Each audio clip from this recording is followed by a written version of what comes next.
Pinagdudahan yung passport. Ayaw na, paniwalaan na tatay mo. Oo. Kawawa talaga to si Kiboy. Ano mo kamalasan meron ka?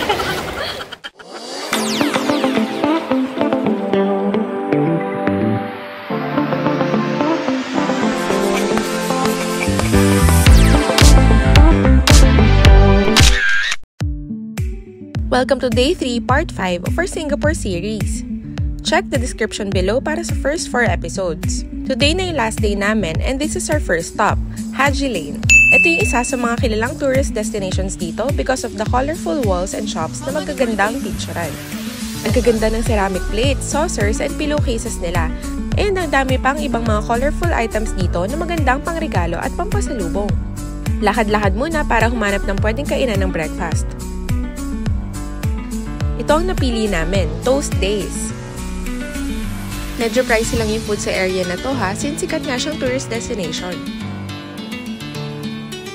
Ayan, time to order na. At habang umorder ako, aba, meron na naman palang bagong fan si Pio. Hindi na namin mabilang kung ilang beses nang may lumapit sa kanya para laruin siya. Lahat kami nag-toast. Si Kiboy lang umorder ng rice. Sarap ng breakfast. Ano sabi mo, Kiboy? Ano? Ano? Ano? Speechless. Speechless.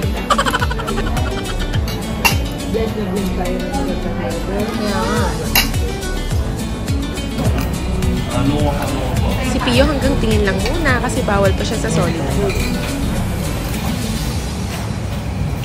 Talaga si Pio nakatingin sa mga kinakain.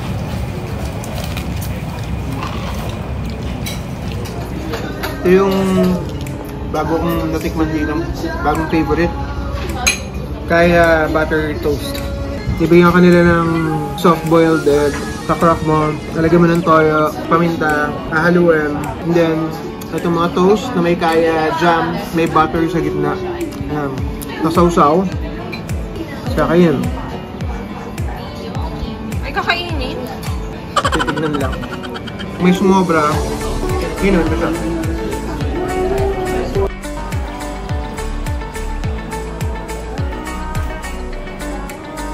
Lakad-lakad muna ulit para bumaba ang kinain. Talagang nakaka-enjoy mag-explore dito sa Haji Lane kasi very vibrant yung colors ng walls and kahit yung mismong store designs nila, ang colorful rin. Okay.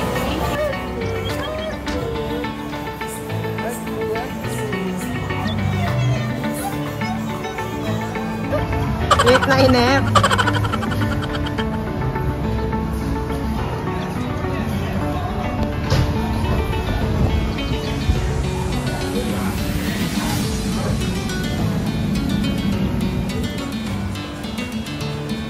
Merong isang shop dito na nakaka-capture ang attention namin. Itong What the Pug. Paano niyo na-discover ito? Naglakad kami kanina kasi pumasok yung taxi namin, tapos binaba kami dyan sa gitna. So pumunta kami sa dulo, ina-assume namin nandun kayo. Tapos naglakad na lang kami ulit sa kabilang dulo, baka nandun kayo. So nadaan namin. Pwede ka mag-send sa kanila ng pictures tapos ipaprint nila bilang design ng coffee mo. Ayan, nakapili na ako ng picture. Siyempre, picture ni Pio na pili ko. Kinuhanan din yan mismo dito sa Singapore yung bago kami pumasok sa Flower Dome. Andito na yung coffee. Sobrang cute. Wow!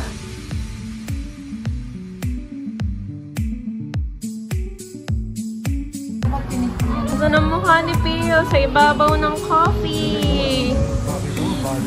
Ayun yung picture. Tulog na.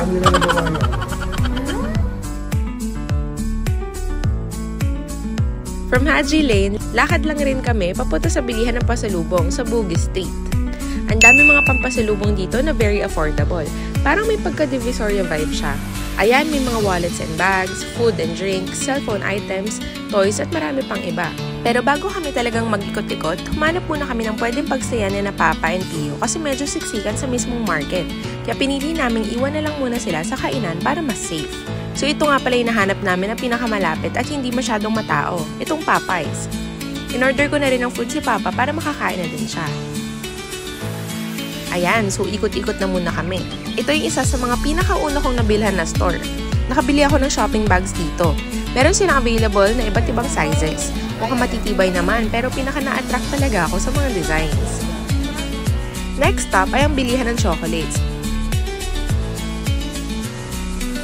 Ang dami naming napamili dito for relatives, friends, and office mates. May nagustuhan nga pala akong skirt dyan na sabi ko babalikan namin pero wala, hindi na namin nabalikan at napagod na kakaikot.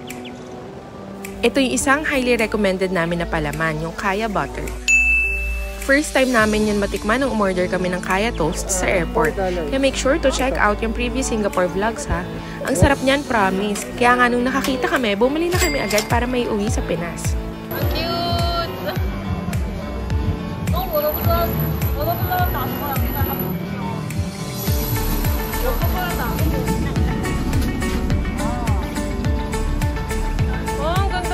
Ang dami din nilang tindang fruits dito. And nakakatuwa yung pakwan nila kasi seedless na. Wow! Cute na pinya!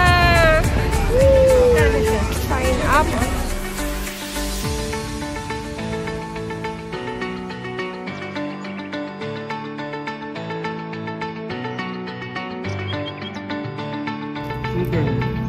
So yan, balik Popeyes na kami para i-check si na Papa at Leo and para makapag-late lunch na rin. Umorder kami ng chicken and spaghetti.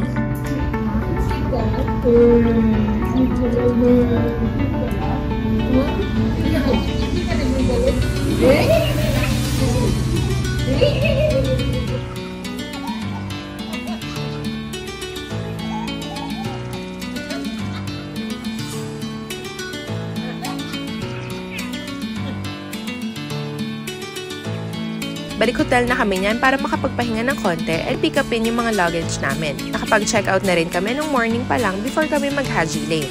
Kaya nandun na sa mismong lobby yung mga gamit namin. Pagod na pagod lahat kaya tulog muna. 2 taxi nga pala yung nabook namin kasi wala nang available na kasya kaming 7. So napahiwalay sa amin sila kay Boy at Jill. Back in the hotel na. May bagong fan na naman si Pio. Mamaya kasi mag-iikot pa tayo sa Changi. Say hello! Hello! Biyahe na kami ngayon papuntang airport. Nakapag-change outfit na rin si Pio. Di muna kami agad pumunta sa terminal kung saan kami babiyahe pabalik na Manila. Nagpunta muna kami dito sa Terminal 1 para makita yung isa pa sa mga iconic attractions dito sa Singapore, ang Jewel, na nandito mismo sa loob ng airport.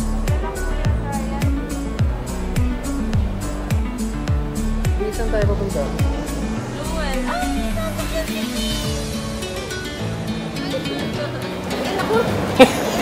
niya! Lahat na lang, Pio. Oo, hindi naman. Okay.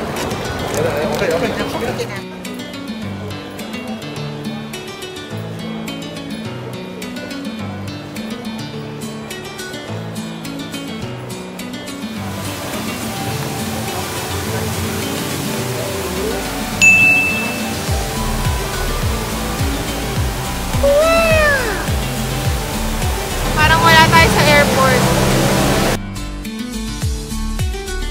Ay, food ba yan, baby? Ginawang kainan. Rio.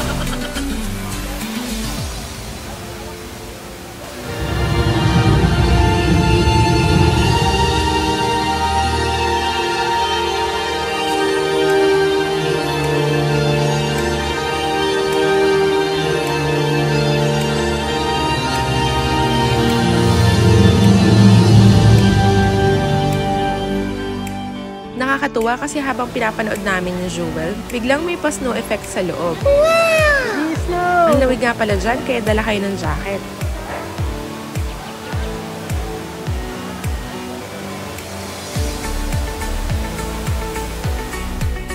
Nakapag-change outfit na din kami ni na Mama and Jill para sa picture taking kanina sa Jewel. Ito, lakad na kami para makasakay ng free bus ride papunta sa Terminal 4. Kita tayo ng Terminal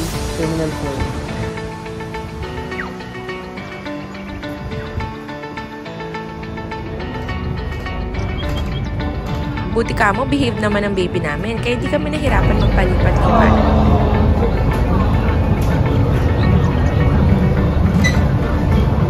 Nakatulog siya na sa maikling biyahe. Andito na kami sa Terminal 4. Very efficient ang pag-check-in nila dito. Ang daming kiosks. And talagang super ganda ng airport dito sa Singapore. Very clean and carpeted pa yung buong floor area. Ang dami ring staff na laging ready to assist.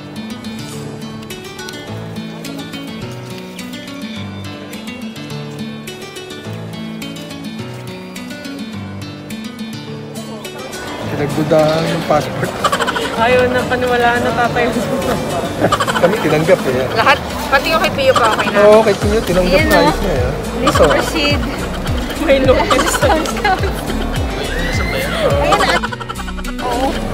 Kawawa talaga na si Kiboy. Ano bang kamalasan meron?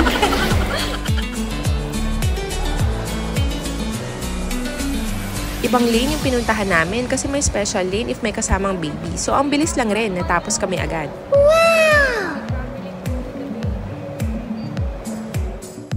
Bumili kami ng isang malaking M&M.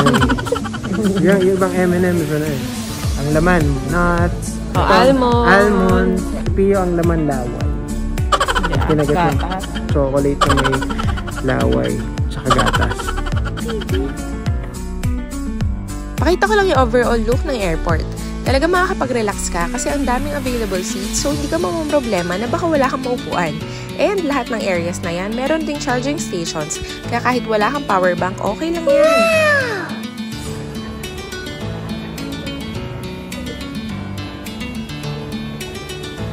Dito na kami sa Kakimakan Cafe, naka-order ng food. Halos wala na kasing open na kainan yan kasi past 12 midnight na rin. Gusto ko lang rin ulit i-highlight yung isa sa mga pinaka-na-appreciate ko dito sa SG as a first-time mom, yung kanilang baby care rooms. Kasi sa lahat ng attractions sila and mga restrooms, meron kang makikitang area for moms and babies na merong diaper changing area and nursing area.